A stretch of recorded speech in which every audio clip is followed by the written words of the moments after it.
Gracias por estar nuevamente el día de hoy con nosotros, miércoles 10 de octubre. Este miércoles 10 de octubre es como triste, porque la gente está como inquieta, preocupada. El día de ayer pasaron este video pues cuando están, yo no sé si entrevistando, porque parecía más una entrevista que que estuvieran haciendo una investigación. Y él hablando de que, bueno, pues estaba pues, muy tranquilo, muy contento, y si volvió a salir, pues las volvió a matar. ¿Y cómo pasaron eso en la televisión tradicional? No tenía ninguna señal de advertencia para niños o para adolescentes que no tenían por qué ver eso. En verdad, es que lo pasaron como si fuera entrevista, y no era entrevista, era la declaración de un multiasesino. Y cuando él empieza a hablar de eso, de los corazones y que se los coman los perritos, dice, pero ¿a quién se le ocurrió pasarlo al aire? Yo he estado de acuerdo en que le quiten los famosos cintillos de los ojos a los dos, porque son asesinos. Ahora, en su primera declaración él había hablado de 10, después dijo que eran como 20, después dijo que no se acordaba si eran más de 20, entonces como que el fiscal general del Estado de México también anda hecho pelotas, porque bueno, pues no han dicho absolutamente nada, como que indiferente. Fíjense que había las dos versiones en estos feminicidios, en este caso en particular, de que todo había sido a cabo a través de una investigación y que habían localizado los teléfonos de 3 jóvenes, pues tenían un teléfono de una señora que era la esposa de este cuate, sin saber que era la asesina, ni que los había asesinado, ni mucho menos. Ellos estaban pensando que estaban hablando de trata, es lo único que no quiso decir el fiscal. Entonces la investigación pues, era una investigación más, o sea, no era la investigación pensando en lo que se iban a encontrar. Después se habló de que podía ser trata y marihuana, ni siquiera cocaína, ni siquiera otro tipo de opiáceos. No, eso es de lo que se hablaba. Se habla de poner pues lo que se llama un poste frente a la casa de esta persona, pero no encontraban nada, o sea, entraban y salían él y ella y no encontraban nada. Él en su puesto vendiendo y mandando jóvenes a que las asesinaran. O sea, no entiendo nada de lo que sucedió, pero hay una versión terrible. Esta es la versión terrible. Pues que toda esta investigación que se estuvo llevando a cabo, pues nunca se realizó. ¿Por qué? Pues porque no iban por un asesino, no iban por un homicida, no iban por un monstruo. Iban por una cosa muy simple y muy sencilla en un lugar donde ha habido tantos feminicidios. Es más, todavía no se pensaba que estuvieran muertas y había alerta Amber en el caso de ellas. ¿Qué sucede más adelante? Bueno, pues cuando van saliendo con estos carritos llevando, bueno, pues aparentemente niños, pero que van cubiertos y van tapados, uno de los ministeriales pensó que ahí iba la marihuana. Nunca imaginaron lo que se iban a encontrar. Dantesco lo que iba a aparecer. Bueno, pues cuando ya destapan todo, pues se dan cuenta de que estaban ante una verdadera tragedia. Y ahí empieza todo. Entonces, yo no sé por qué hay que recomponer las cosas en el Estado de México. No sé por qué el fiscal quiere hablar de investigaciones que no se realizaron. ¿Cómo que él estaba ya enterado, informado, que a partir de ese momento ya sabían que se estaba tratando de un torbo criminal? No es cierto. Es que nos quieren siempre endulzar lo mismo. Nosotros hablamos y quisimos tener presencia de alguien del Estado de México aquí y nos dijeron que, bueno, si era para el aeropuerto. Entonces yo dije, para el aeropuerto, pues el aeropuerto, ¿qué tiene que ver Alfredo del Mazo? Alfredo del Mazo porque se va a llevar a cabo ahí el aeropuerto, o porque va hoy el presidente electo que está haciendo una gira por todos los terrenos donde va a estar el aeropuerto, pensando en que ese no va a ser el aeropuerto, con consulta y sin consulta ya vaya usted pensando en que pues Santa Lucía será el aeropuerto. Y que al final tendrá una reunión con Del Mazo y que entonces toda la gente de Del Mazo, yo no sé por qué todos tienen que estar con Del Mazo, que toda la gente iba a estar con Del Mazo por si los necesitaba. Y si nunca está Del Mazo y ahora que va a ir el presidente electo, tienen que estar todos porque a lo mejor los necesitan. Pero ¿para qué los pueden necesitar si podían tener presencia en lo de los feminicidios? Bueno, lo único que me faltó es que me dijera, bueno, eso no corresponde tanto al Estado de México como al municipio de Ecatepec. Porque recuerdo usted que Osorio Chong, cuando desaparecieron los 43, dijo, bueno, esto es algo pues, regional, ¿no? Pues, no es nacional. Esa fue su primera respuesta. Entonces aquí nada más faltaba que esto me lo dijera. Pero, a ver, feminicidios, Alfredo del Mazo, indiferente. ¿Qué pasa con Alfredo del Mazo? Alfredo del Mazo parece que está como dormido, o que lo llevan única y exclusivamente a donde pues tienen que aplaudirle, pero no sé ahora qué vaya a hacer. Se supone que Alejandro Osuna, que es el secretario general de gobierno, es un viejito que siempre está junto a él, es el que maneja el Estado de México, pero pues para eso, si usted votó por Del Mazo, no votó por Osuna, porque Alejandro Osuna es el que maneja todo. Pero ante esta indiferencia, en la Cámara de Diputados el día de ayer, bueno, pues tomaron la tribuna los diputados en el Estado de México y ni una muerta más. Pero pues no había nadie que les hiciera caso, que realmente le retumbaran los oídos. Pareciera que nos estamos convirtiendo en indolentes, sobre todo en el Estado de México.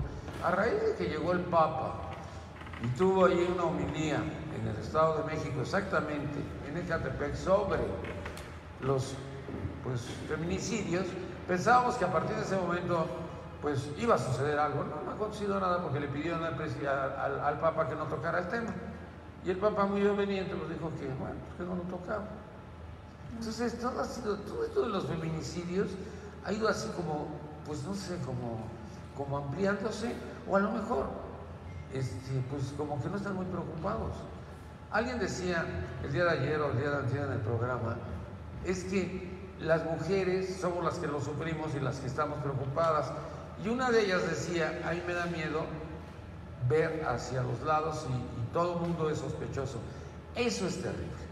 Eso es terrible. Bueno, el día de hoy aparece que, bueno, pues van a tratar de abatir este delito. Pero eso, ¿quién lo dijo? ¿Del Mazo? Ay, no, Del Mazo, ni cómo ayudarte. Qué bueno que vas a estar hoy con el presidente electo, porque Peña no se va siempre a Sevilla. Peña ya hizo una declaración muy importante. ¿Se acuerdan que se había dicho que en Sevilla ya le había preparado OHL, una finca, para que estuviera viviendo un año? No, que a lo mejor se queda en el Estado de México porque quiere mucho al Estado de México. A ver, es muy sencillo. Si lo agarran en España y lo extraditan, a la cárcel. Entonces, mejor aquí, pues tiene ahí una guarida grandota. En 125 municipios puede estar cambiando diariamente de municipio y bueno, pues va a tener aires distintos o aires diferentes mientras esté en su escondite.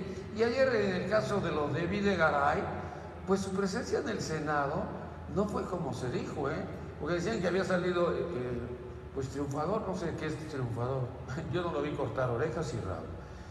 Pero cuando se le fueron encima, era única y exclusivamente pues, por todo lo que ha venido sucediendo con los 43 y por todo lo que ha sucedido con la economía mexicana, y dijeron, es el peor secretario de Hacienda. Bueno, hay otros, digo, González Anaya no se queda atrás, aunque sea su empleado, y tampoco, bueno, pues el anterior, que pues era igual, indiferentes a lo que está sucediendo. Ya tenemos 50% del Producto Interno Bruto. Pero ayer el presidente electo pues, recibió a todos los gobernadores de la franja fronteriza, que están encantados. Imagínense, se van a ir al 8% en el IVA. Si se van al 8% en el IVA, van a regresar nuevamente a ser competitivos. Yo no sé por qué se los quitó Peña, no sé por qué se los quitó Videgaray. Esa franja debería de cuidarse porque los estadounidenses compran en nuestro país. Y si vienen a comprar algo, pues pueden adquirir más cosas. No la pernocta, como se ha dicho a nivel de turismo, de que tienen que estar una noche para que cuente como turista. Eso no tiene nada que ver. El gringo pasa y se regresa. Y si va a Tijuana, bueno, pues va, se pone hasta la madre ahí ya sabe usted, ¿en dónde? Pues digo, para eso está la calzada esta. Y se regresan, o sea, no crea que se van a quedar, ni mucho menos. Bueno, hay otra, fíjese, descubre Petróleos Mexicanos, en 24 horas sale 7 pozos, en los otros sale 6 pozos, y en otros sale 4 pozos. Yo le quisiera decir a Carlos, al director de Petróleos Mexicanos, que nos diga si son 4, 6 o 7, porque nomás hay que contarlos, ¿no? Digo, así de sencillo. Y este es un regalo para López Obrador de parte pues, de Videgaray. Videgaray quiso destrozar y acabar y concluir con todo lo que tenía que ver con Petróleos Mexicanos. Reventó todo, hizo todo lo imposible por acabarse a Petróleos Mexicanos, y mire usted lo que se van encontrando. Estos pozos en aguas someras, o sea, son nuestros. Estos no son de los que estaban ofreciéndoles a los extranjeros. Nosotros somos los que manejamos aguas someras. Las aguas profundas las manejan obviamente aquellos que están arriesgando el dinero. Pero hoy me entero también de que la glosa Alberto Elías Beltrán pues no va a ir al pleno en la Cámara de Diputados, porque ya hubo un acuerdo. ¿Pero acuerdo de qué? Pero tampoco va a comisiones. Ah, chingado. O sea, ¿dónde va a estar? En privado. Muñoz Ledo está como exacerbado. ¿Cómo es posible que se acepte eso en la Cámara de Diputados? ¿Qué tienen que esconder? Los muertos ya nada más métanlos abajo del tapete, pero él tiene que ir a la glosa y dar la cara. Él tiene que estar diciendo qué es lo que ha venido sucediendo en una procuraduría sin procurador. En una procuraduría que ya llevamos un año esperando que venga un fiscal, pero no sabemos dónde va a estar el fiscal, porque recuerde usted que Alberto no cumple con uno de los requisitos, que es haber tenido 9 años como su procurador para alcanzar la procuraduría. Entonces, Peña, pues yo creo que se le olvidó, ya ve que Peña siempre anda como muy olvidadizo, se le olvidó a lo mejor pues poner un procurador. Un fiscal no necesitaba un fiscal general que todos creyéramos, ponía poner un fiscal carnal y bueno, pues obviamente no puede trascender para los próximos sexenios, no sería transeccional de 9 años, pero tampoco hizo eso. Entonces, yo estoy viendo todo esto y me tiene enfermo, pero lo de los feminicidios más, porque se ven ahí fotografías ya armadas en las redes sociales de mujeres con la efigie de Alfredo del Mazo a un lado diciéndole que despierte. Es que Alfredo del Mazo, no sé, algo le sucedió, alguien le... Mire, en el caso de Fox, pues le daba Prozac Marta Sagún, pero no sé qué carajos le da, pero parece que no se da cuenta. Y lo del multihomicida no deberían de haberlo presentado, así, sin advertencias, ¿no? En televisión abierta. Porque estás hablando de que los fake news están, obviamente, en las redes y que las redes son culpables de todo. Bueno, yo creo que hay alguien que pueda llevar a cabo todo esto. Porque hoy viene una nota, por ejemplo, en Milenio, de todo lo que se han robado de dinero. ¿Y qué cree usted? Que no hay un solo periódico Milenio en los puestos de periódicos. ¿Quién los compró todos? Es que ahí viene todo lo que... Es que en verdad se robaron todo lo que tenía que ver para la seguridad, son 260 y tantos mil millones de pesos. Y Peña se va a quedar en el Estado de México. Pues sí, no, eso me tenía muy alterado. Imagínense, se nos va nuestro Peñita y ¿qué haríamos? ¿No? Hay que estar pendientes de que esté a gusto, de que esté contento y de que esté tranquilo, máxime de que pues ya en Los Pinos es el solitario de Palacio. Bueno, vamos con nuestras invitadas e invitados, porque hoy es pues, un programa especial que hicimos de feminicidios, pero a mí lo que me tiene de veras inquieto, es que esto pues no altera al gobierno del Estado de México, o a lo mejor ya se acostumbraron, porque antes el problema era de Ciudad Juárez, y cómo cayó y bajó hasta acá, porque se hablaba en ese entonces de que era la maquila, y que entonces gringos perversos y delincuentes y pervertidos sexuales pasaban, las violaban y las mataban. Esa era, pues, no sé, una de las versiones, ¿no? Pero eso fue en Ciudad Juárez, y ahorita aquí en Ecatepec, pues no sé cuántos años llevamos, y sucede más y más, pero esto fue la locura. Pero pues, a lo mejor no se han dado cuenta o a lo mejor no les importa mucho. Bueno, el día de hoy nos acompaña Susana García del PRD. Susana, mucho gusto, bienvenida. Gracias, Nino, por la invitación. Pues, ¿cómo ves todo esto de los feminicidios? Tú que has hablado mucho en este programa de feminicidios y que has hablado de que, bueno, pues parece que el gobierno del Estado de México le importa muy poco esto. Definitivamente creo que ahora el tema que está en boga, desafortunadamente, el tema de este multihomicida, pues no es el único caso. Ahí se habla de 10 o 20 mujeres, sin embargo, Ecatepec por mucho tiempo ha sido, no solo Ecatepec, el Estado de México, ha sido reconocido por tener índices graves de violencia contra la mujer. La opacidad, la nulidad de acción, la falta de interés del gobierno es un factor primario en lo que sigue sucediendo en el Estado de México. Las mujeres que vivimos ahí, las mujeres que vivimos en Ecatepec, hemos exigido por mucho tiempo. Uno de los logros, si así se le puede llamar, que hemos tenido tras esta lucha ha sido la declaratoria de alerta de violencia de género para 11 municipios de nuestro estado. Sin embargo, pues no se han visto acciones. En el caso particular de Ecatepec, pues desde que se dieron los resultados de la elección pasada, que sabemos que los gobiernos entran en enero a ejercer sus funciones, pues no vemos al presidente actuar, no vemos al gobernador, como bien decías.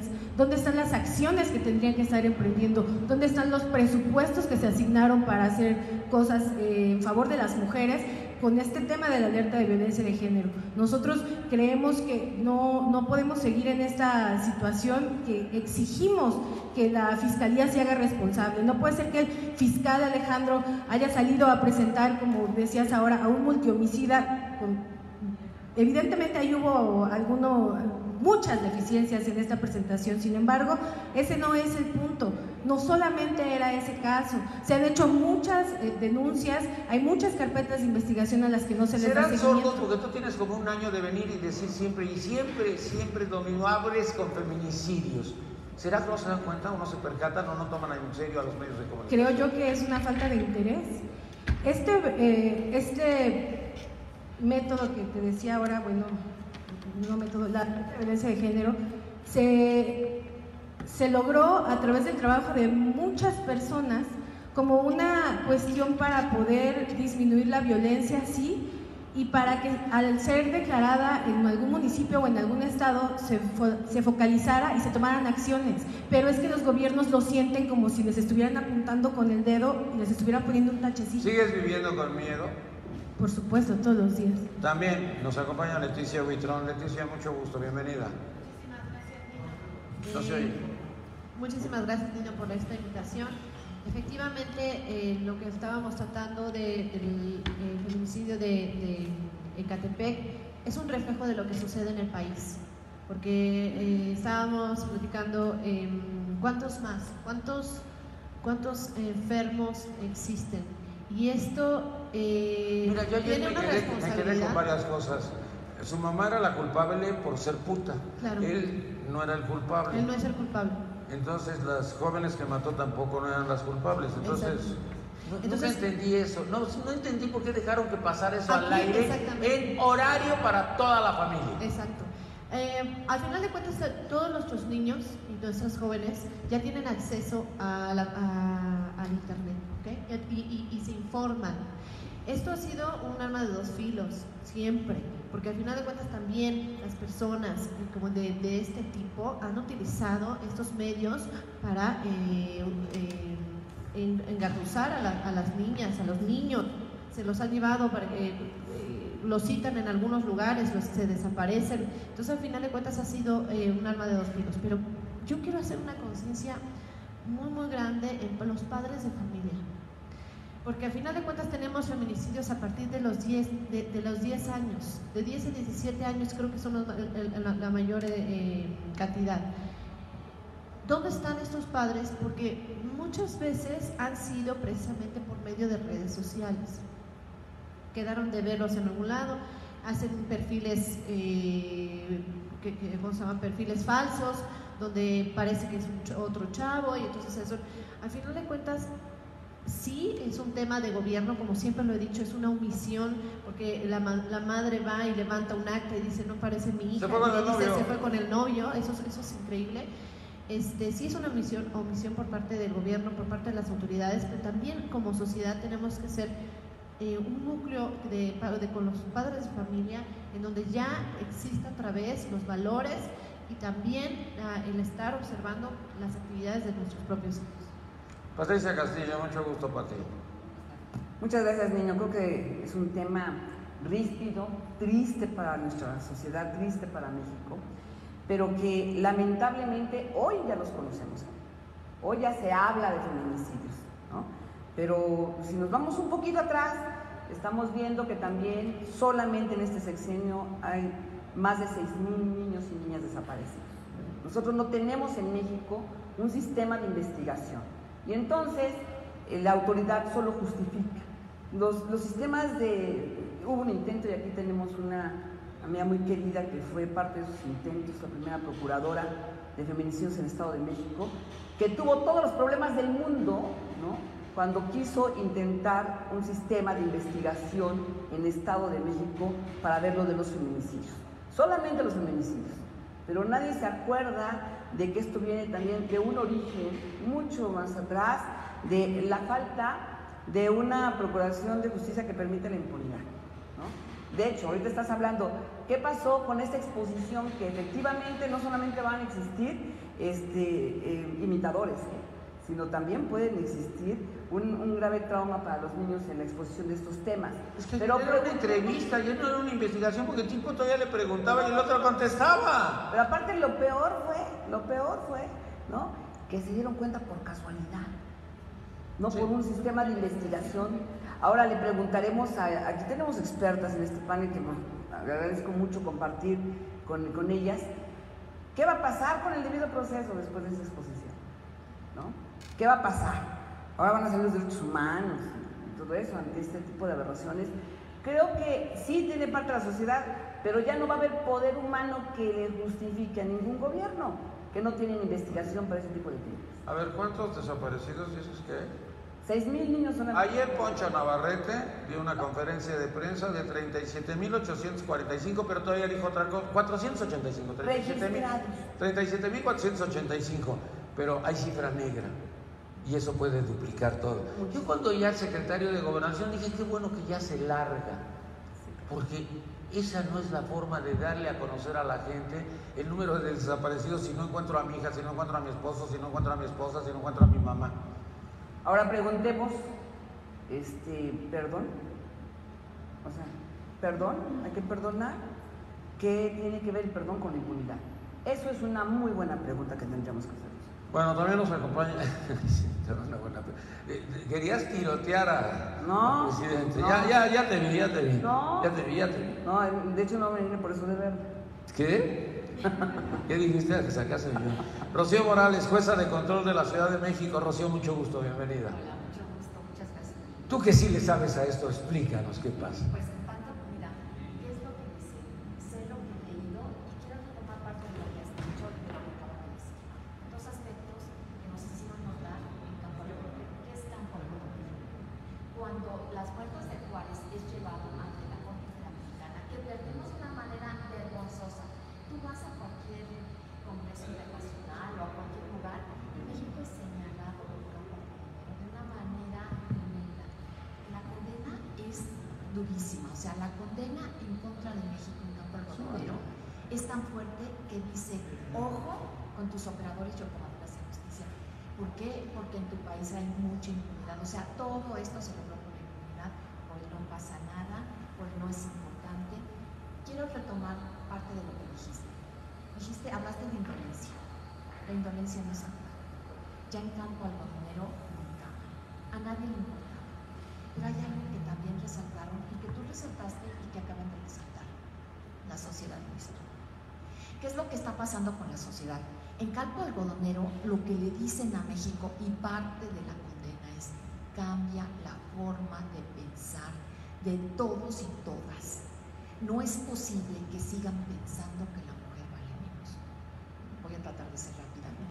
Cuando contesta México en Campo Algodonero, sí hacen referencia a lo que tú dices de la franja, que es efectivamente que si venían de Estados Unidos, que si no venían, pero lo que ellos contestan es que en México sí se ve menos a la mujer y que esto es porque se parte de una mala idea de que vale menos que el hombre. Por eso es que cuando tú haces alusión a esa entrevista, el Señor dice que es culpa de su mamá, porque el hombre nunca tiene la culpa, siempre tiene la culpa. Habla un poquito más fuerte. Por eso, la condena de Campo Algodonero.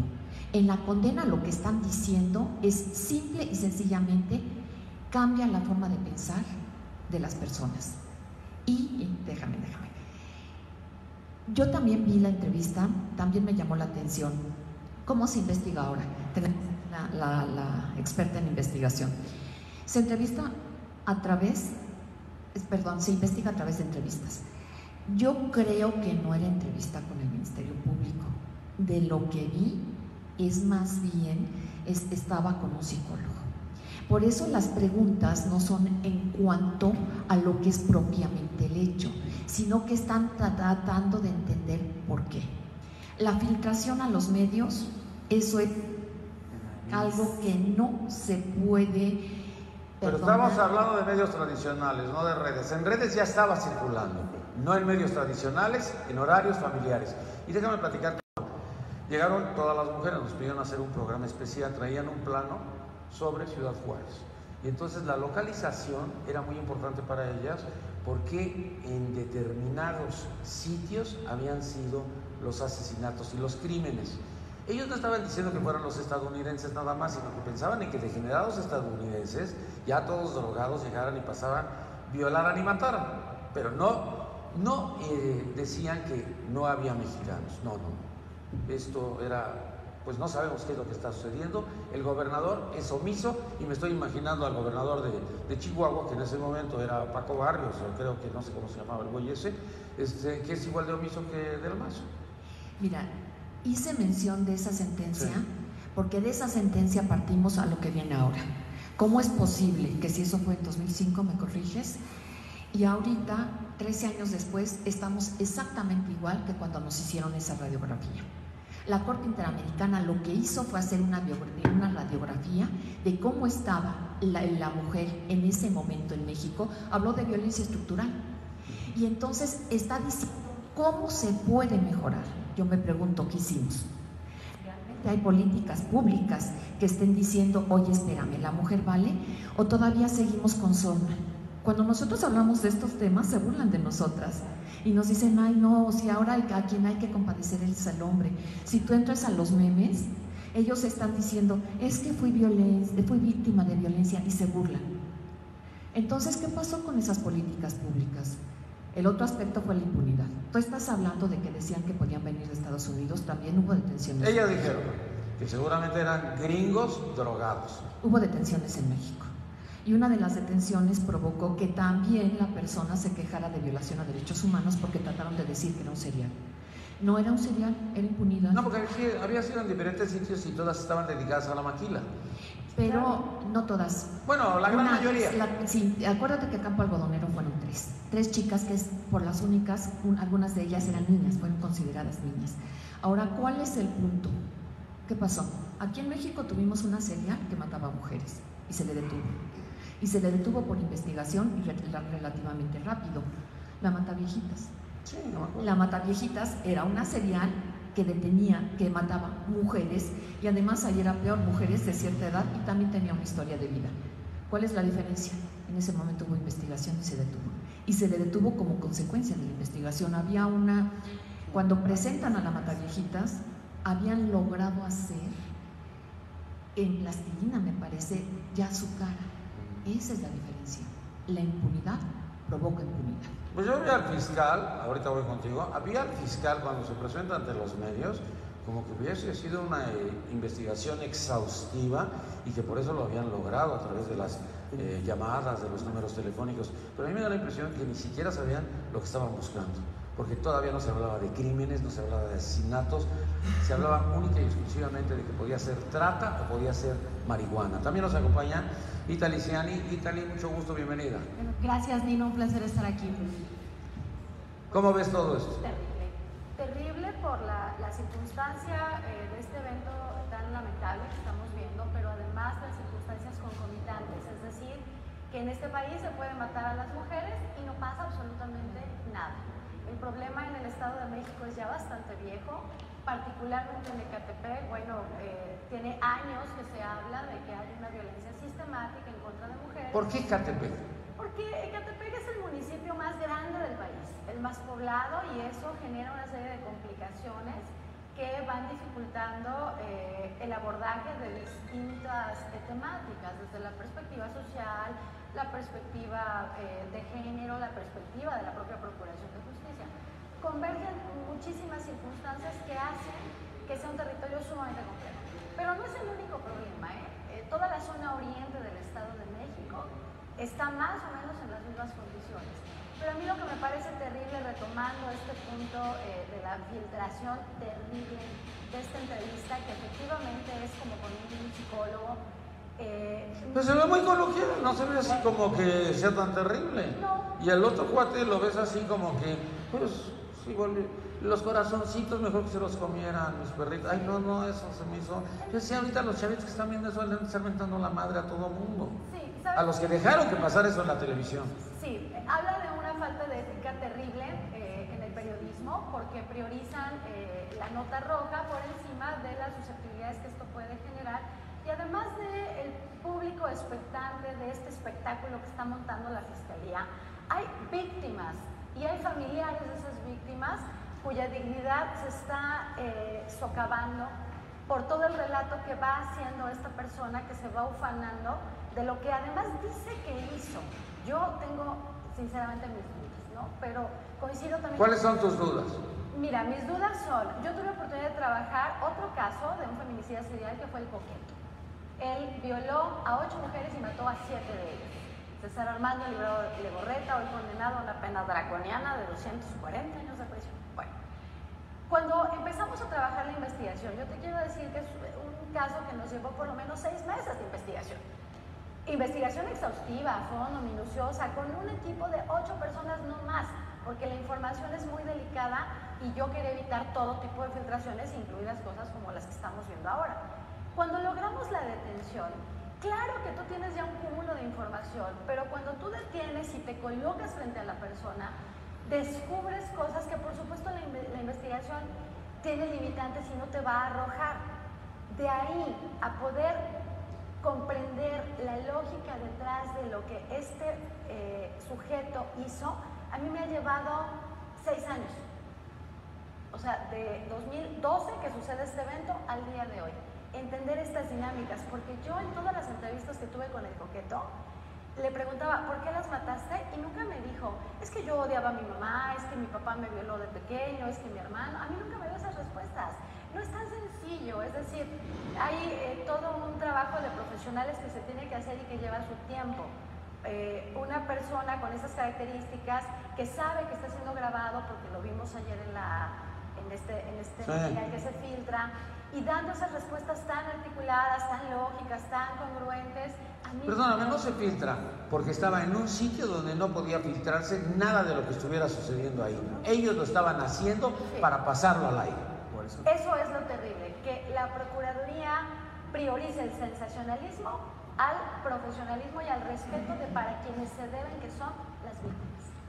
Muy bien, también nos acompaña el día de hoy el maestro Jesús Rosales, abogado litigante, especialista en Derecho Penal. Jesús, mucho gusto, bienvenido. Ay, perdón. Gracias, Nino. Nos pusieron al revés. Sí, muy amable. A ver, arregla esta lista. Es impresionante lo que está pasando con los feminicidios.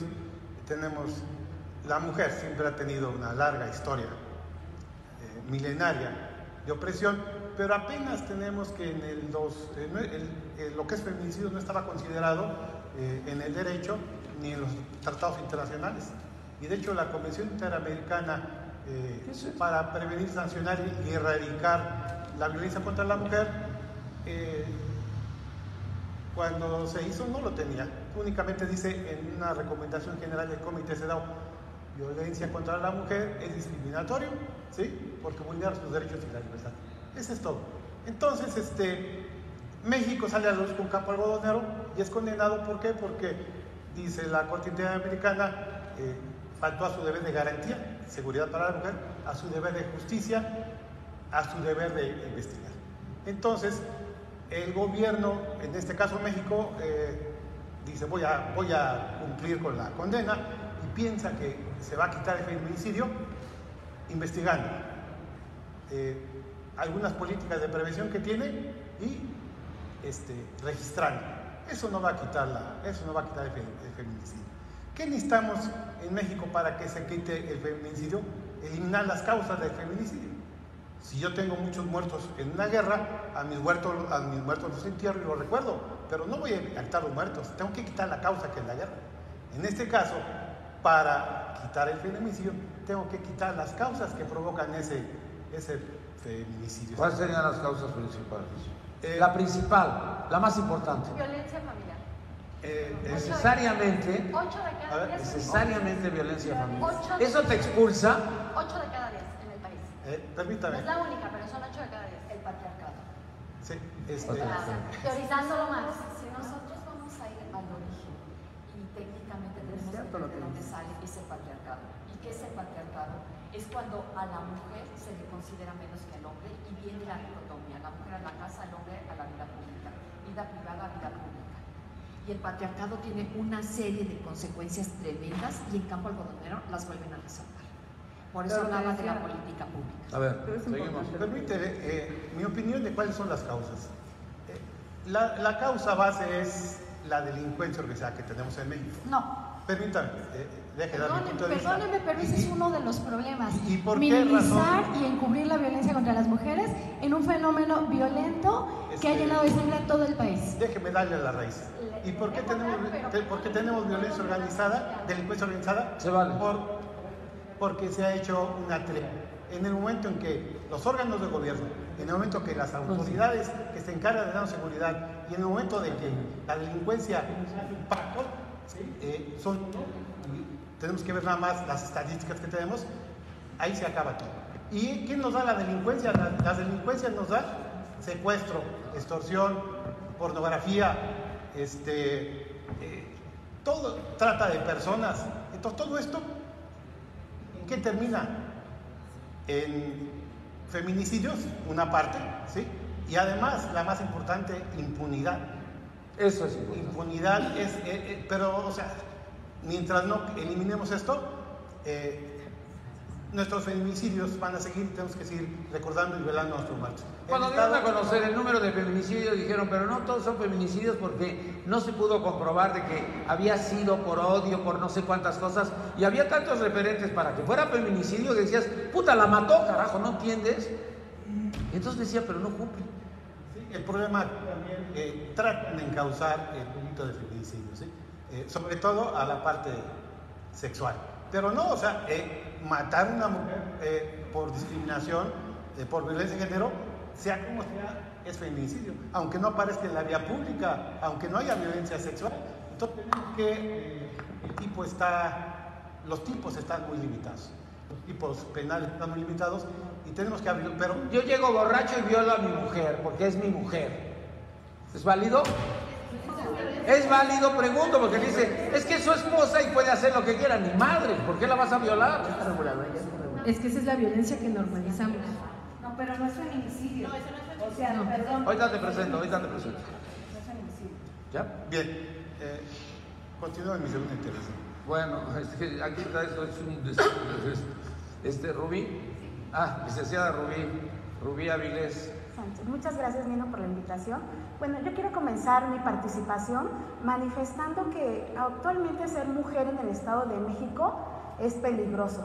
¿Nada más el Estado de México o en todo el país? En todo el país. Pero principalmente. Principalmente en el Estado de México. ¿Por qué digo esto? Han mencionado mucho campo algodonero, que es la base del feminicidio en México. Porque en los años 90, en Ciudad Juárez, fueron aproximadamente 1.530 feminicidios señalados como tales. En el 2015 al 2018, en el Estado de México se da una cifra aproximada de 2.900 feminicidios. O sea, sobrepasa la cifra de Ciudad Juárez. Porque entonces estamos en que en el Estado de México es un estado peligroso y no se puede vivir allí siendo mujer. Ahora, mencionan campo... Se oye bien. Mencionan mucho campo algodonero. Para mí lo más importante de campo algodonero que es el nombre o la designación que le dan al feminicidio. Es lo más importante de esa sentencia que fue emitida por la Corte Interamericana de Derechos Humanos en el 2009. En esa sentencia, por primera vez en México se determina que es un feminicidio, lo cual lo marca a través de la violencia de género hacia la mujer, específicamente en eso. ¿Por qué violencia de género? Depende de la forma en que muere la mujer. o sea, a través de abuso sexual, una violación, tortura, mutilaciones, y no solamente cuando está viva la mujer, sino también cuando está muerta. Es el caso porque Así dice es. que le gustaba ya estoy Tener relaciones sexuales con las mujeres. Ahorita lo que tú estás diciendo, cuando vinieron las mujeres, no venía ningún fiscal ni ningún ex fiscal, sino puras mujeres pidieron hacer el programa. Traían un plano en donde había 5 perímetros que estaban localizados por las mismas mujeres que no eran investigadoras, donde se habían llevado a cabo los crímenes allá en Ciudad Juárez. Así es. Esto lo habían hecho ellas, sin apoyo ni ayuda de nadie. Aquí, entonces, derivado de eso, podemos manifestar que a las autoridades no les interesa que tu madre de casa, hermana, hija, sobrina, mueras en manos de un hombre, porque específicamente el delito de feminicidio es eso, lo establece el artículo 325 del Código Penal Federal, ¿no? Que allí se tipifica el delito de feminicidio y dice que es la muerte de una mujer o el asesinato a través de una violencia de género.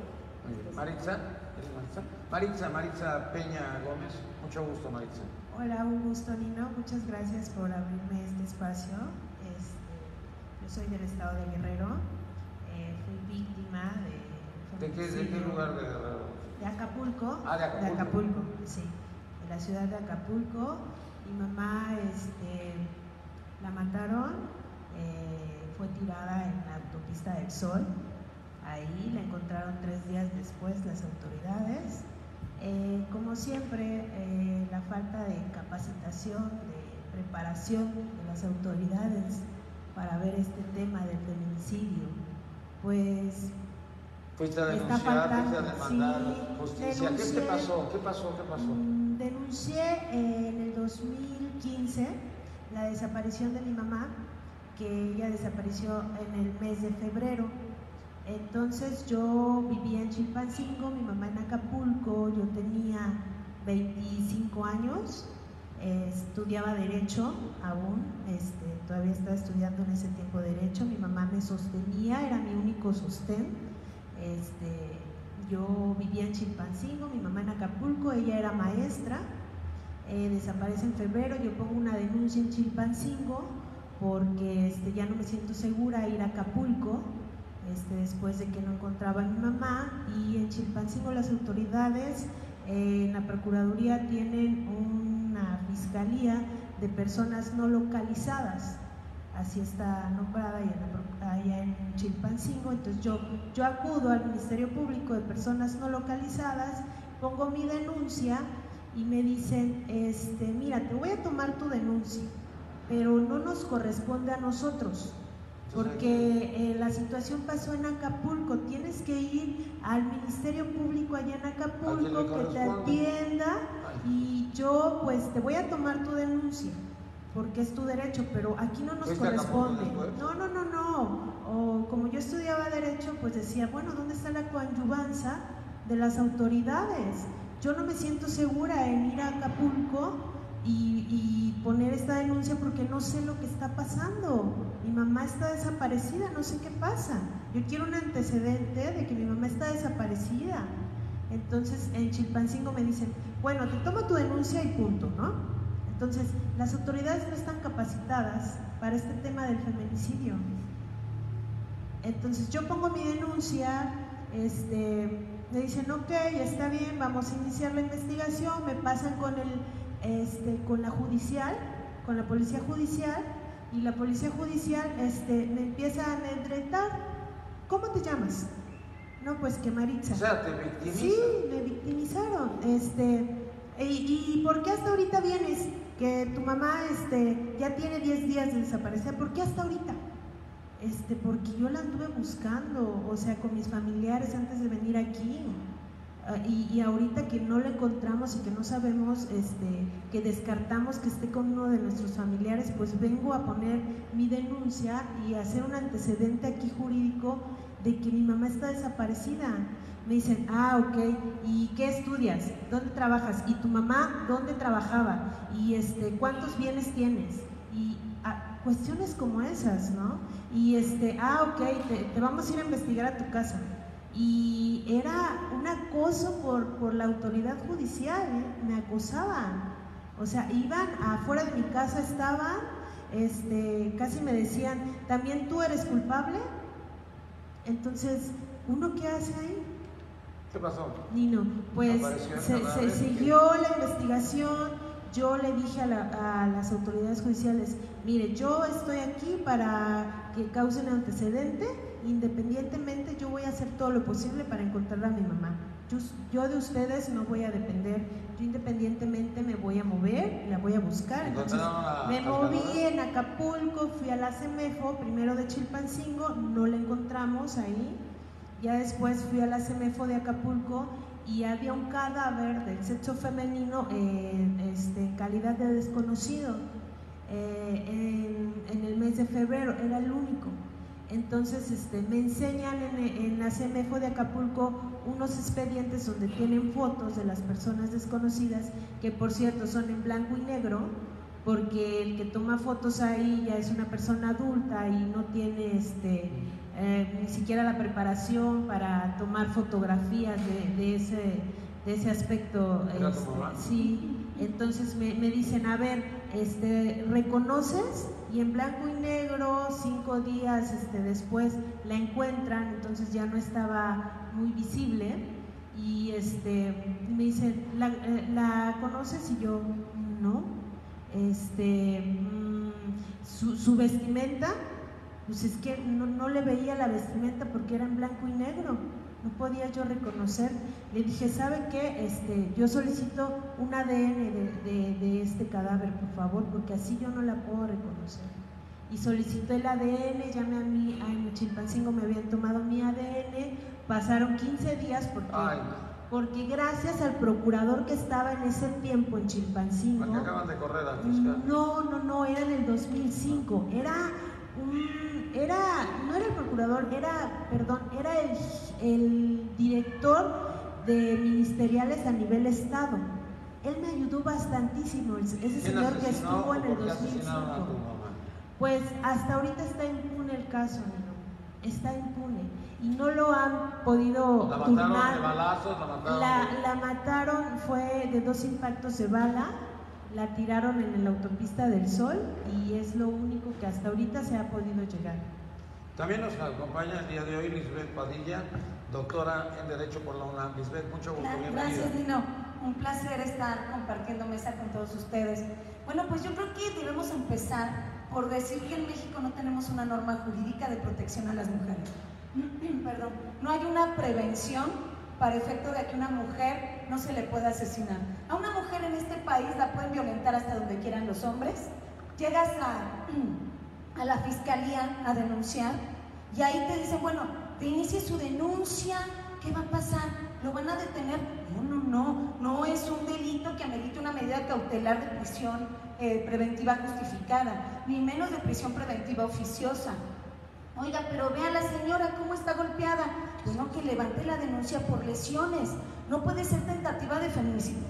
No, para nada, no, eso es imposible. Además, recordemos, no me va a dejar mentir la exfiscal, no me va a dejar mentir la juez de control, que se requiere la obtención de pruebas lícitas.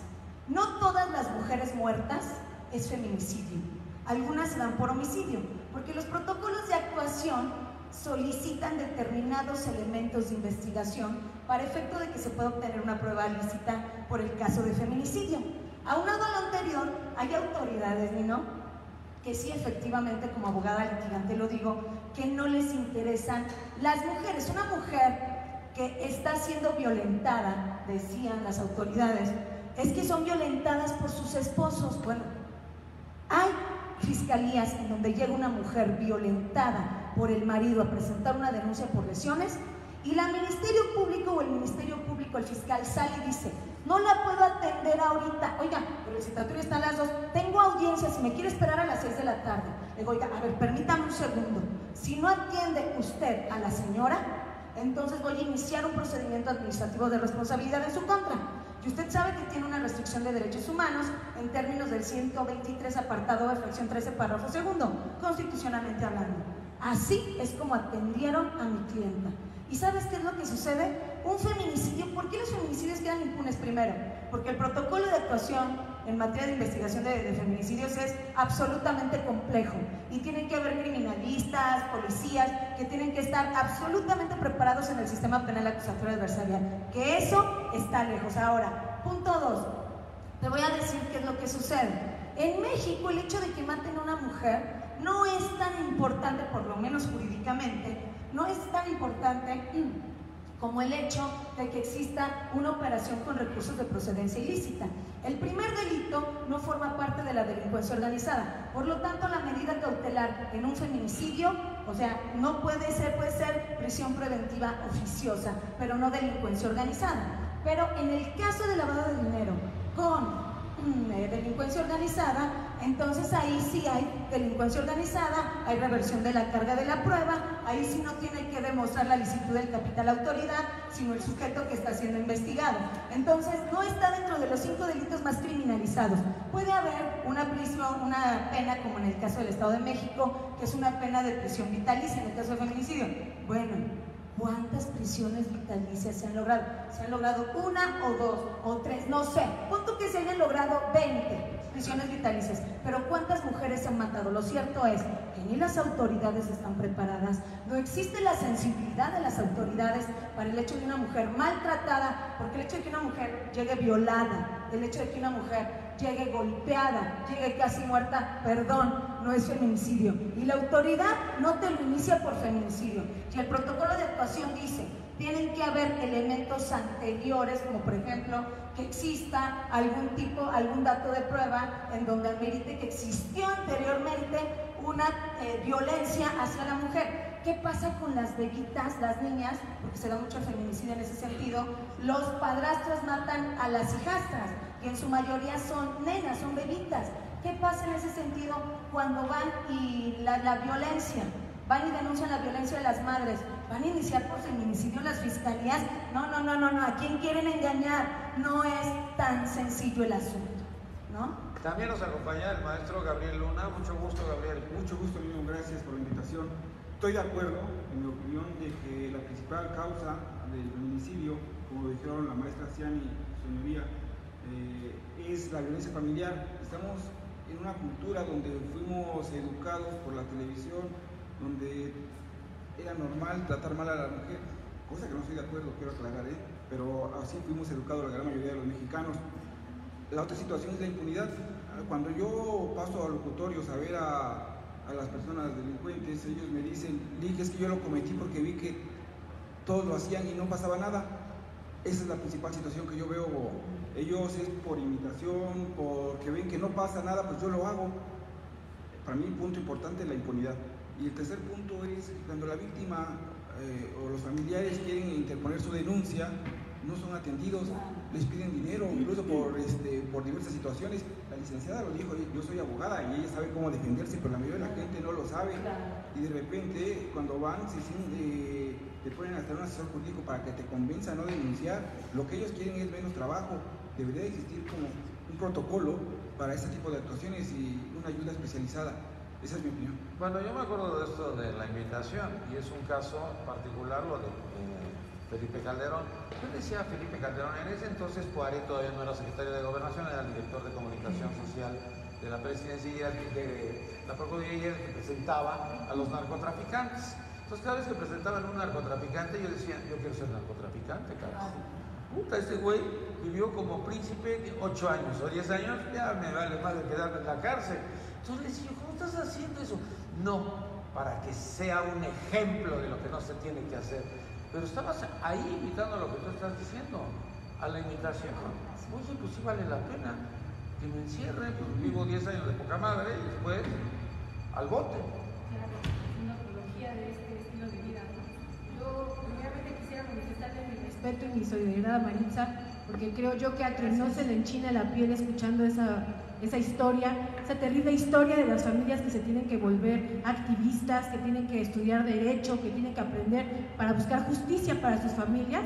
Entonces no tenemos nada que estar haciendo en el servicio. Hace un momento dijiste Ecatepec, el lugar de los feminicidios. Yo diría en Chilpancingo y el estado de Guerrero, el lugar, y Acapulco, los lugares más peligrosos del país.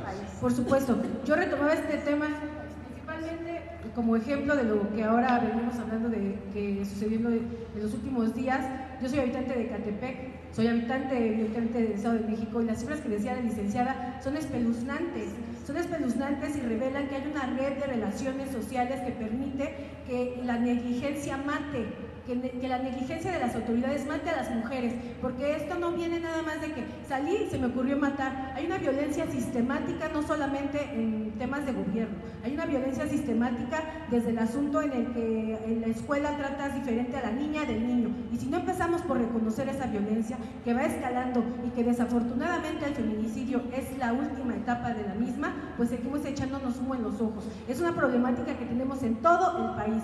Aproximadamente, más bien en promedio, 7 mujeres son asesinadas diario en nuestro país.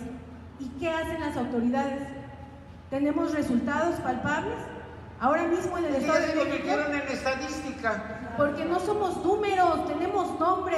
Todas las mujeres de México tenemos nombre y no podemos seguir siendo solamente una cifra más.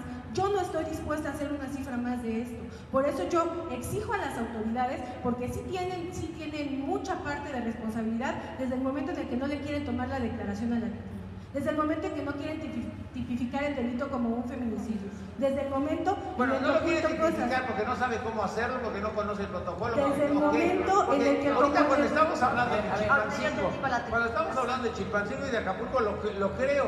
Si apenas la gente del Ministerio Público a duras penas sabe leer y escribir, carajo, no, pero, ¿cómo va a tipificar? No, pero te certifica. A ver. Yo creo que aquí en esta mesa, nada más en este mar, hay diferencias de opinión porque hay vacíos enormes en la ley. O sea, simple y sencillamente estamos, no sé cuántos años, aquí lo ponen las expertas, pero aquí hay un juez, aquí hay un exfiscal, un experto en derecho, un doctor. Y saben una cosa, todos tenemos opiniones encontradas porque no hay una ruta crítica jurídica de investigación. Y yo retomo, primero, no tenemos una cultura del patriarcado, ¿no?, enorme. Segundo, no tenemos educación. De matriarcado y misoginia. También hay mujeres misóginas. Sí. Perdón. Nada más termino. Misoginia agregando. Segundo, no tenemos nosotros una articulación jurídica que nos permita siquiera, no solamente cubrir los derechos humanos, sino también que seamos atendidas. Y obviamente no tenemos ni siquiera la voluntad política para cambiar toda la estructura jurídica. Y eso está allí en las cámaras, ¿sí? Todavía no tenemos ni siquiera como delito, como un delito de lesiones que una niña sea atacada siempre menor de 15 años. Ni siquiera de lesiones, o sea, estamos hablando de que estamos en un país retrógrada, pero que no tenemos políticos sin voluntad para cambiar las cosas en un país que es ya... Pero estás abusando. El Poder Legislativo apenas se está enterando de qué es lo que tienen que hacer. Pero ya tomaron la Yo cuando escuché que los diputados no sabían qué era lo que era su responsabilidad, casi me caigo muerto, carajo. Porque dicen, fíjate nada más lo que dijeron. Es que las comisiones no sabemos cómo apuntarlas o cómo aplicarlas. A ver, aquí quieren quitar. Pero ¿cómo que no aplicar? ¿Cómo las vas a aplicar? Entonces pusieron el clásico ejemplo que ya ha estado en las redes, que es el de Sergio Mayer, que es el menor. Y después viene el de D'Alessio, que dice, pues yo de deporte no sé nada, pero ya me pusieron ahí, pues ahí me quedo, ¿no? Y entonces cuando vas viendo todo eso, dices, bueno, ¿y entonces dónde se quedaron? ¿Quiénes se quedaron, por ejemplo, con la de Belisario Domínguez? Como no teníamos la comisión de Belisario Domínguez, pues no otorgamos la medalla el 7 de octubre, que cada año se tiene que entregar la medalla a Belisario Domínguez, pero por omisión no lo hicimos. No, bueno, quieren quitar el centro por la austeridad, ¿verdad?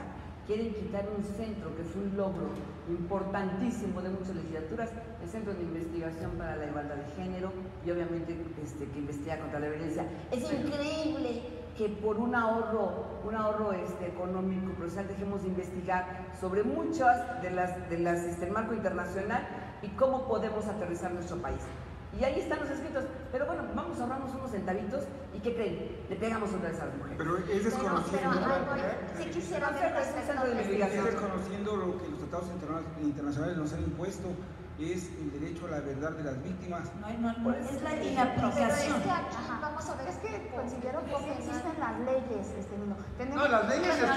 Pero no lo saben aplicar las autoridades. Tenemos la convención, permítame, tenemos la convención de Belén do Pará, ¿no? La Ley General de Acceso a las Mujeres a una Vida Libre de Violencia, el artículo 21 lo especifica, el feminicidio, y señala en sus fracciones los tipos de violencia en contra de las mujeres. Entonces tenemos el artículo 325 del Código Penal, que la diferencia, ahí voy, permítame, la diferencia es que no lo aplican las autoridades ni el Ministerio Público. Tienen la obligación. Así es. Y tenemos la convencionalidad. La convencionalidad es muy importante, que las autoridades no lo aplican. A ver, vamos a ver qué es lo que pasa, porque lo dijo el maestro.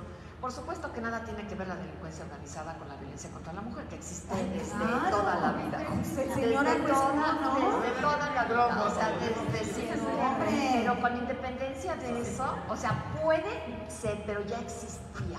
El patriarcado y la violencia contra la mujer es tan antigua como la historia de la humanidad. ¿Qué es lo que pasa con la tipificación de la conducta?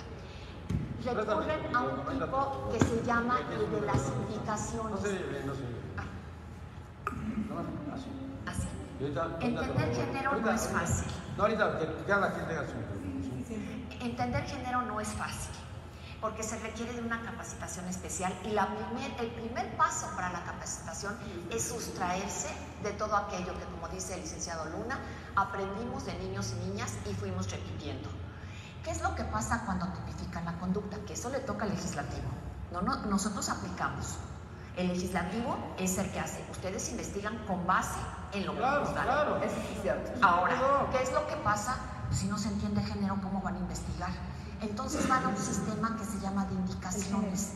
Entonces van a decir, hay feminicidio, o sea, un homicidio por razón de género, que es como lo maneja Campo Algodonero. Hay un homicidio por razón de género en estos casos. Ni son todos los que están, ni están todos los que son. Y como además no entiendo género, lo quiero hacer como si fuera una receta de cocina, que no es una receta de cocina. Quien sabe género, con que digan feminicidio, así lo pesca. Simple y sencillamente.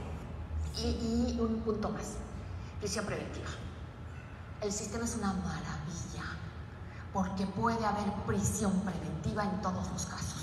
¿Qué es lo que hay que hacer? Pues el Ministerio Público pero tiene que razonada. el Ministerio Público tiene que trabajar. Claro. Pues pónganse a trabajar. Eso es lo que no hacen. El problema es que trabajamos bajo formatos prescritos. ¿Qué estabas diciendo? Eso. ¿Perdón? ¿Qué estabas diciendo? Lo que pasa es que para que exista una prisión preventiva justificada, la Constitución 2, ¿no? Justificada y oficiosa.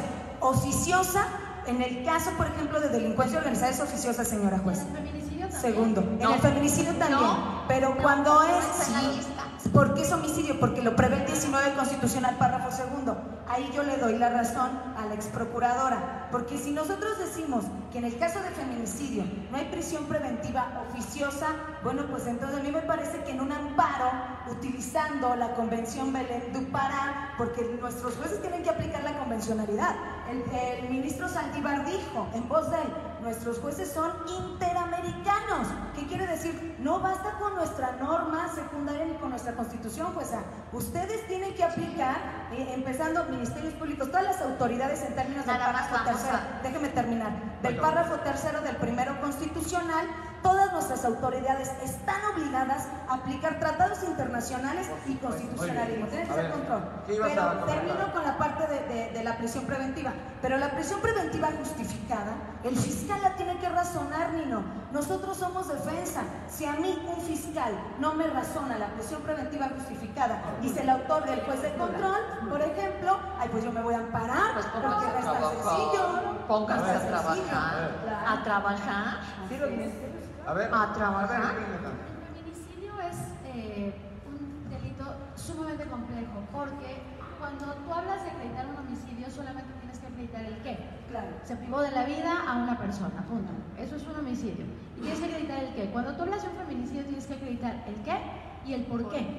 Esa es la diferencia. ¿Por qué? La razón de género tiene que ver con las razones que hay detrás de la privación de la vida de esa mujer para saber si hay una violencia de género o no la hay, porque no cualquier muerte de una mujer puede ser considerada un feminicidio. Ahora, yo difiero un poquito, coincido en muchas cosas de lo que han planteado, pero difiero un poco en cuanto a la parte normativa. Y tengo muchos años repitiéndolo. Para mí el marco jurídico ya, mal que bien, ya está.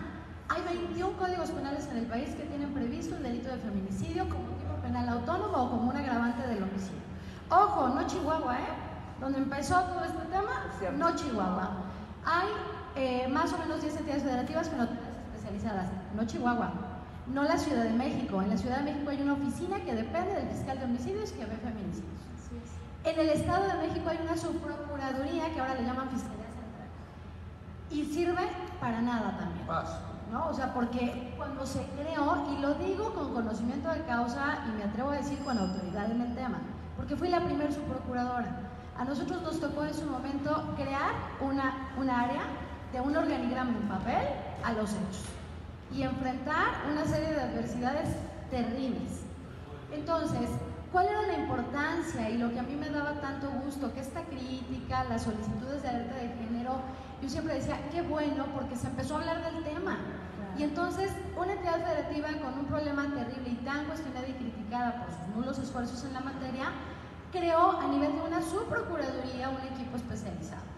Hoy ese equipo especializado no existe, se distrae con muchos otros asuntos y retomo el tema central de la investigación que hoy nos ocupa, de este supuesto feminicidio serial de Ecatepec, que no es otra cosa más que un chivo expiatorio. No porque no lo haya hecho, a lo mejor sí, yo no lo sé. Comentaba hace ratito con mi amiga la jueza, creemos que ni siquiera hay un auto de vinculación a proceso aún.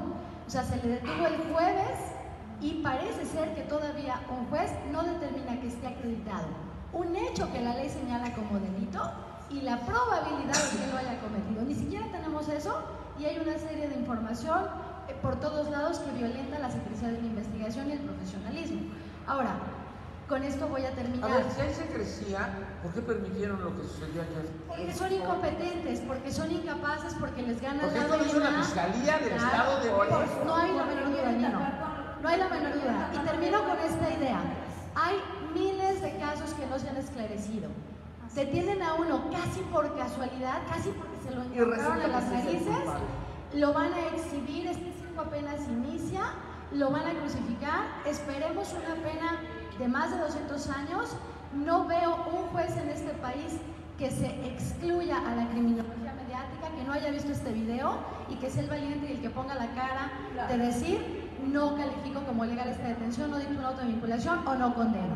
Y se vuelve un chivo expiatorio que va a intentar absorber toda esta impotencia de las víctimas, de la clase política y de todo el mundo ante la falta de capacidad de la autoridad. Bueno, nos vamos, ahorita te doy el micrófono, ahorita préstame el micrófono, ahorita te lo devuelvo. Vamos a concluir, vamos a los comentarios finales, inicio contigo. Maestro Gabriel Luna, comentario final, conclusión, feminicidios. La obligación del Estado de obligar a sus servidores públicos a que actúen, a que no es posible que tengamos que hacer que las víctimas paguen para que la autoridad investigue. Hay que obligar al Estado a que actúe, y obligación que está desde los tratados internacionales y que después impuesta a la manera pública. Incluso los asuntos de Chihuahua tuvo que dar un perdón y obligarse a actuar, y no lo ha hecho. Muy bien, muchas gracias, Lisbeth Padilla. Conclusión. Sí, gracias, Nino. Sí, conclusión. Una mujer en México puede ser violentada hasta antes de que la maten. Una mujer en México puede ser exhibida en las redes sociales. Claro, me dirán, bueno, pues que denuncie, ¿ok? ¿Cuál sería la medida cautelar? Una mujer mexicana puede ser violentada verbalmente por un hombre con las normas que tenemos en nuestro país. Las autoridades no ayudan mucho. Lo que está pasando con el feminicidio, concuerdo absolutamente con la exprocuradora, es un chivo expiatorio, es un circo mediático para tapar toda la corrupción y la sentencia ridícula del caso Duarte. O sea, eso es la realidad. Están utilizando a las mujeres, una violencia por la cual han luchado muchas, una violencia por la cual han luchado muchísimas mujeres, me consta, la están utilizando para que mediáticamente nos olvidemos del caso Duarte y no vayamos a instancias internacionales como la Corte Penal Internacional, delitos de lesa humanidad imprescriptibles, como la Haya. Y bueno, pues, ¿qué va a cambiar?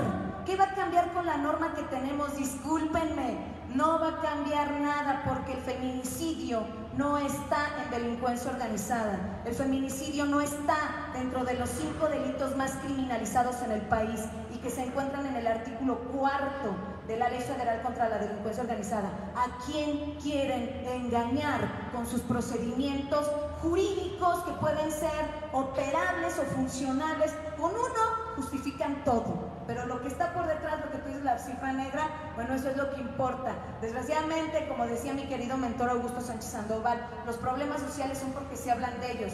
Tú hablas de un sujeto que ya agarraron, que además confesó, etcétera, etcétera, pero eso es una prueba lícita en el sistema penal acusatorio adversarial. No lo pueden utilizar de prueba, por Dios, o sea, que lo sepa la gente. Que lo sepan las personas que no lo pueden utilizar como una prueba para poder condenar a ese hombre. Lo van a condenar, decía el ex procurador, sí, quizás lo vayan a condenar. ¿Por qué? Porque es el chivo expiatorio y la gente mexicana, cansada de tanta corrupción, cansada de las autoridades que no tienen ni idea de lo que están haciendo, ¿verdad? Necesitan sangre. ¿Quieren sangre? ¿Qué? Ahí les va un feminicida con una sentencia de 200 años de prisión. Qué lástima, ¿no? Da en México. Pero bueno, gracias, Nino, por la invitación. Ahorita recordé a la hija del director del CISEN. La hija del director del CISEN la golpea terriblemente su novio, que era el nieto de Murillo Karam. Cuando yo hablo con ella y le digo, oye, ¿por qué sacaste esto en Facebook? Porque me lo prohibió mi familia.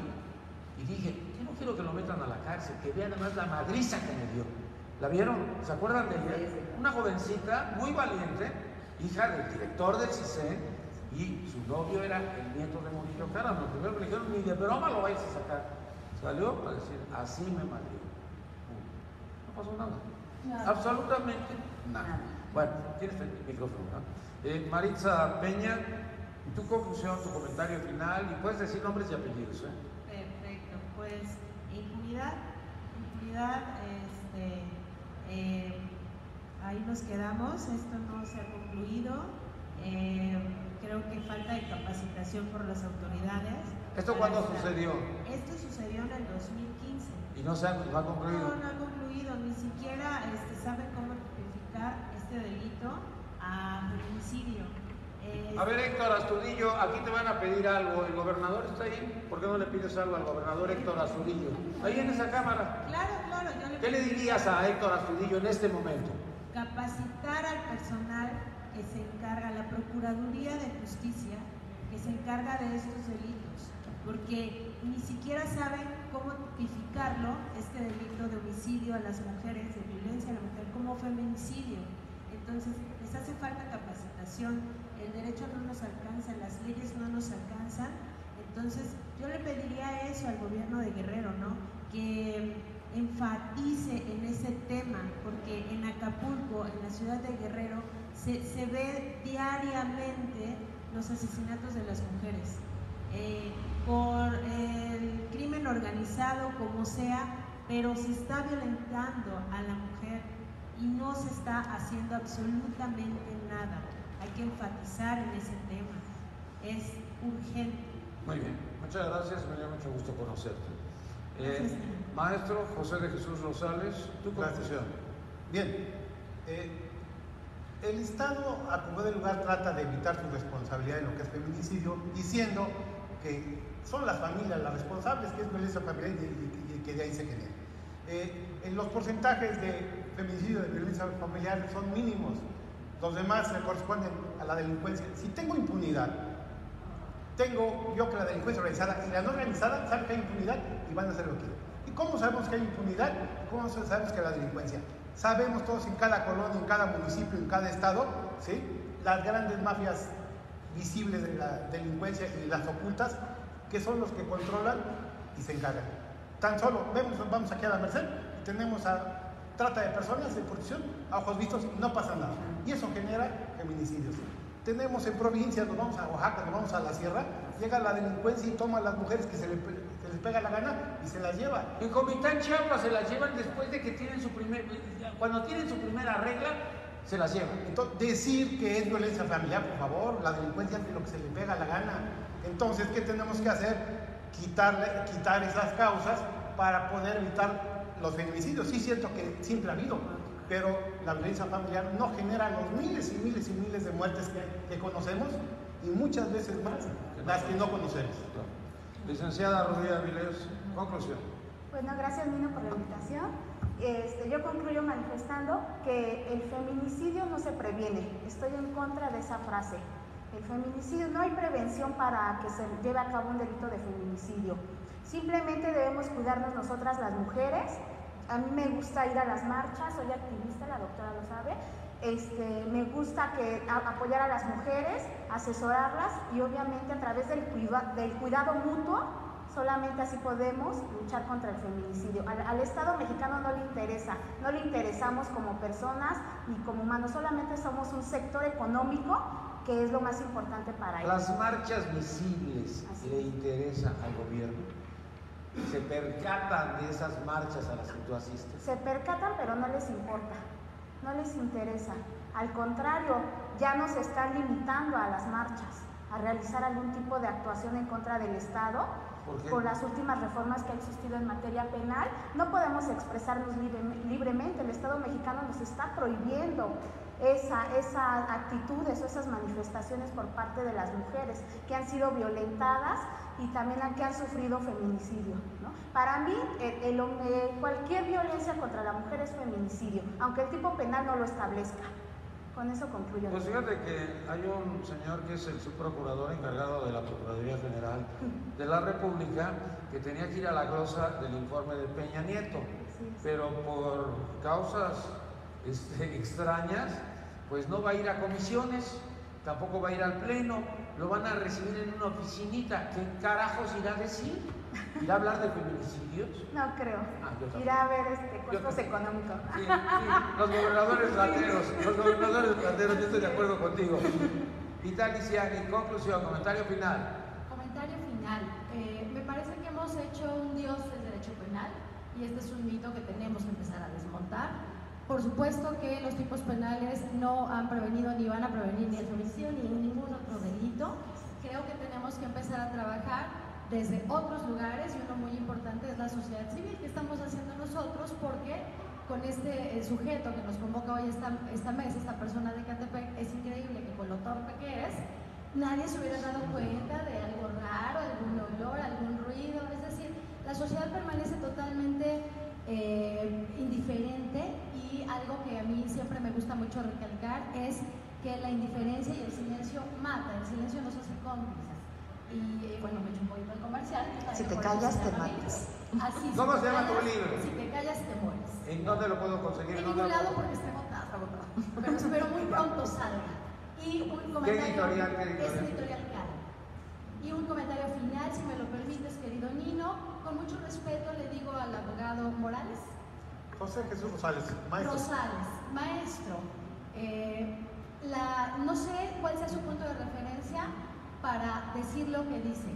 Mis referentes son 8 años estudiando de cerca, de la mano de las víctimas, investigando en la calle, levantando cuerpos de mujeres, yendo a audiencias y ahora desde la academia y desde el litigio. 7, 8 de cada 10 feminicidios en el país tienen su origen en la violencia familiar. Mi referente es mi trabajo, señor. Lo invito a que, si quiere hablar de estos temas, se prepare, estudie, vea lo que es el tipo penal, aprenda de género, porque ese es uno de los problemas que tenemos. Y los hombres no tienen que ser parte del problema, sino de la solución. Pero usted además es abogado y ostenta un grado académico. Tiene una responsabilidad de estudiar la perspectiva técnica y jurídica. Muchas gracias. Sí, por favor, mi conocimiento, conozco México, soy mexicano, soy académico del UNAM, pertenezco al CONACYT, ¿sí? Sabemos la verdad y la basura que hay detrás del gobierno, ¿sí? Entonces, en este foro tan pequeño, pues no se puede decir más, pero... ¿No quieres más grande el foro o qué quieres? No, en el tiempo... Eso ya no existe. Aquí lo que estás diciendo está saliendo a todo el país. Entonces, conozco del tema, ¿sí? Hemos investigado y lo que le comento y mi punto de vista Para mí es cierto y para mis investigaciones es cierto. Respeto su opinión. Perdóname, pero no. El que se enoja, a ver, ¿cómo dice tu libro? Si te callas, te mueres. Si te callas, te mueres, y el que se enoja pierde. Ya. Bueno, es otro libro, es otro libro. Bueno, también despedimos a Rocío Morales. Rocío, mucho gusto. Conclusión. Maritza, me encanta lo que dijiste, porque... Tu micrófono, si no, no se oye. Sí, me encanta lo que dijiste porque resumiste. 1, políticas públicas. Se necesitan políticas públicas en todo el país para que la violencia contra la mujer, en cualquier ambiente, no solo dentro de la familia, se da dentro de la familia porque al principio la mujer siempre está en la familia. Cuando empieza a salir al mundo... Es el núcleo de la familia. Pero cuando empieza a salir se replica en el trabajo. Entonces, primero, políticas públicas reales para que pueda cambiarse ese concepto y que ya no se acepte la violencia contra la mujer. 2, capacitación. Capacitación a operadores y operadoras. No es llenar formatos, no es seguir una receta de cocina, es entender, lo dijo Italia, es entender lo que es género y lo que es violencia de género en contra de la mujer, lo que es matar a una mujer por ser mujer. Investigación, no a la impunidad. Entonces, ¿por qué? Si lo dejamos pasar y nada más cuando viene una sacudida, como fue Campo Algodonero, como fue la Mata Viejitas, como fue el Coqueto, o ahora hacemos estos foros y mientras nos olvidamos, no es posible. Oye, recordemos al de Uber en Puebla. Si estaban los videos, no, pero espérame, estaban los videos. Entonces, si estaban los videos, ¿por qué diablos se tenía que llevar a cabo la investigación todavía más tiempo? Entonces, cuando sale la madre a gritar y a decir que tienen que hacerle justicia a su hija, porque está en los videos del cuate de Uber, entonces el cuate de Uber dice, llegó borracha. Entonces, como llegó borracha, sí la puedo violar y la puedo matar. Porque le echan la culpa a la mujer. Es lo que tú dijiste al principio. La mujer siempre es la responsable de la violencia de la que es víctima. Lo resaltaste en este asunto y lo vuelves a resaltar. Y lo podríamos hacer en todos. Estoy contigo, Marisa. Muchas gracias. Todos. Gracias. Muchas gracias de verdad. Y a mí me dicen, la verdad, yo a mi estado ya no puedo regresar, me siento insegura. Y las propias autoridades me dicen, pues ya sí déjalo mejor. No te metas en problemas. ¿Qué pasa, no? Las personas que se preocupan por mí me dicen, Maritza, es que, ¿cómo vas a ir a hablar de eso de tu mamá? Es que es feminicidio, Maritza. Claro que lo es. Ahora yo ya no tengo madre, ¿y qué pasa? Ellos tampoco tienen madre, ahorita van a oír. Quiero hablar a las oficinas de señora Astudillo ahorita que termine el programa para que ella esté presente. Ahorita, con su secretario particular, con quien sea, para que tú te sientas segura en tu propio estado y te sientas segura en todo el país. Muchas gracias. Bueno, se lo agradezco. Patricia, se lo agradezco a todos. Conclusión. No puede ser para Maritza mi solidaridad, pero digo, tienes razón del miedo, ¿eh? Recordemos a la mamá de aquella víctima de su novio que mataron afuera del Palacio del Gobierno de Chihuahua. Entonces, horrible. ¿Por qué? Porque gritó que porque lo dejaron. Y la mataron a ella después. Sí, la mataron a ella después. La mataron a ella después. Bienvenida aquí a la Ciudad de México, miren, yo un llamado desde aquí, ¿no? Un llamado a los que son legisladores. Afortunadamente tenemos un buen grupo de legisladoras de todos los partidos políticos que ahorita están luchando y están siendo empujadas por la sociedad civil para que por favor no cometan esas aberraciones jurídicas, legislativas, en donde se tiene que tomar las riendas del país, ¿no? Y una de esas es terminar con los centros de investigación, otra de esas es deslindarnos de los marcos internacionales, pues están desapareciendo en el marco de la austeridad y todo eso. Y además recordemos, la violencia en contra de la mujer tiene muchas aristas que llegan al feminicidio, pero también hay muertes políticas, violencia política, de la que son ahorita, no puedo decir nombres, pero ya se los diré, víctimas, quienes hoy son nuestros representantes en las cámaras. ¿Para qué? Para que se queden calladas y no digan lo que tienen que decir. Necesitamos mujeres valientes también ahí. Desde aquí un llamado, y puedo ver nada más, ojo, no podemos seguir siendo apáticos, la sociedad sobre todo, ante este tipo de crímenes. Y los que son omisos dicen que la omisión es pecado y es delito. Ojalá no nos vaya a castigar Dios a aquellos que están montando todas estas cosas para que nos quedemos callados. Muchas gracias, niños. Eso no los voy a castigar, Dios. No, que los castigue, carajo, como que no los deje. Ya no está bien, ya mandamos un falsete. Tu conclusión. Nino, como siempre, pues obviamente mi más sentido pésame y siempre estaremos ahí contigo, ¿no? Muchas gracias por su empatía. Yo creo que también la base de todo lo que es la violencia intrafamiliar es precisamente la educación. Hay sectores que precisamente tienen mayor incidencia en violencia familiar. Una política que yo quisiera es precisamente que impartan la materia de educación emocional precisamente en las escuelas públicas, también en las privadas. ¿Por qué? Porque no vamos a lograr que una niña no viva en un entorno familiar violento. Eso a lo mejor no lo vamos a poder evitar, pero vamos a poder capacitarla dentro de su aula, que es lo que podría ella estar fuera de este centro familiar, capacitarla, darle toda la información para que ella sepa cuáles son las instancias a las que puede acudir y que además ella tenga un amor propio precisamente para poder evitar replicar, porque eso es lo más grave también, que se replica en un futuro en su propia familia. Gracias, Susana García, PRD. Muchas gracias a ti, Nino, muchas gracias a todos ustedes. Me siento muy afortunada de estar en esta mesa, no solamente por la oportunidad de escucharles, sino de saber que no estamos solas, somos muchas, estamos en muchos ámbitos, y aunque haya gente que se quiere echar humo en los ojos y que diga que la causa es otra, la causa principal de los feminicidios es la violencia contra la mujer, y si entre nosotras no nos defendemos, no terminamos con ello. Yo solamente les pido permiso de utilizar este espacio, esta tribuna, a mí me preocupa. Retomo el tema de Ecatepec, Nino, porque yo vivo a unas calles de donde pasó eso. Yo iba a la escuela a unas calles de donde pasó eso.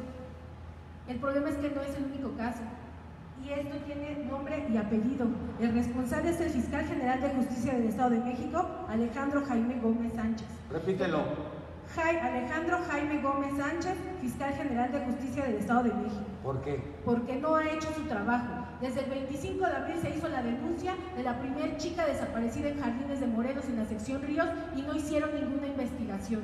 El resultado ahora es este circo mediático que quieren hacer con la violencia que sufrimos las mujeres en Ecatepec. Hay un responsable. Es responsable no solamente de entregarnos resultados, sino que es responsable de que su gente no haga su chamba, de que la gente que está ahí como responsables sean negligentes e incapaces. No puedes seguir poniendo en temas de violencia de género a personas solamente porque son tus familiares.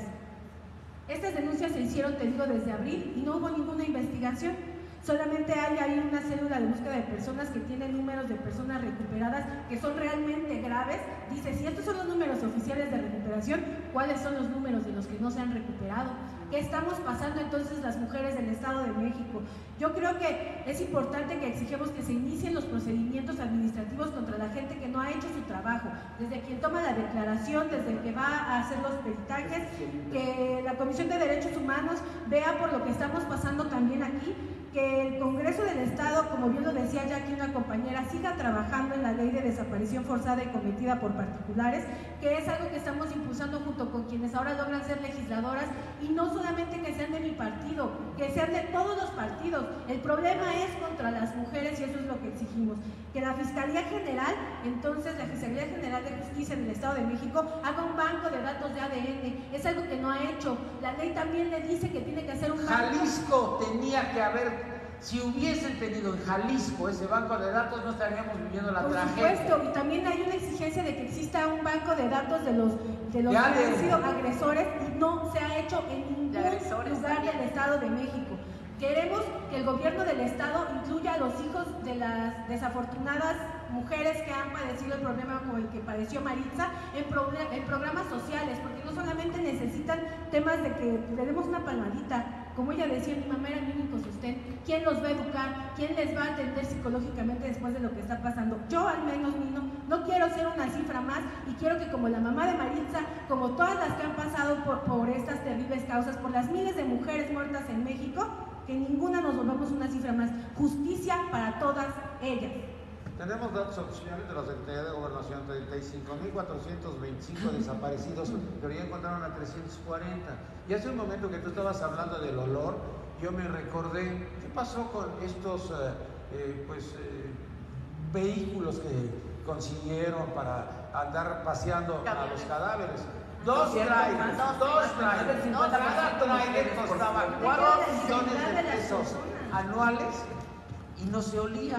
2 años estuvieron paseando en Tlaquepaque y en Guadalajara. Sí, rapidísimo, yo le quiero decir algo a Susana. Susana, creemos o tenemos la cultura en México de que a nuestros servidores públicos no les podemos hacer nada. Denúncialo. Denúncialo ante el fiscal nacional anticorrupción, que todavía no está nombrado, pero vete ante el fiscal general de la República. No tiene fuero. Iníciale un procedimiento administrativo de responsabilidad ante la Contraloría del Estado. Solicita que se le suspenda en términos del 124 fracción primera de la Ley General de Responsabilidades Administrativas, y también solicita que la autoridad sustanciadora le embargue bienes por la comisión de una falta administrativa grave contenida en el artículo 57 de la Ley General de Responsabilidades Administrativas, abuso de funciones. Eso no le va a permitir regresar porque tiene una restricción en materia de derechos humanos. Todos tienen responsabilidad ahorita, todos. Puedes iniciar eso contra fiscales, puedes iniciar eso contra jueces, puedes iniciar eso. Hagamos algo, pero hagámoslo desde la perspectiva jurídica. Utilicemos el Sistema Nacional Anticorrupción. Que no se quede así, denúncialo. Gracias. Me dio gusto conocerte. Gracias. Muchas gracias, muchas gracias. Ahí voy. Muchas gracias. Buenas tardes, muchas gracias por habernos acompañado el día de hoy. Me despido de usted. Mi nombre es Lino Canú.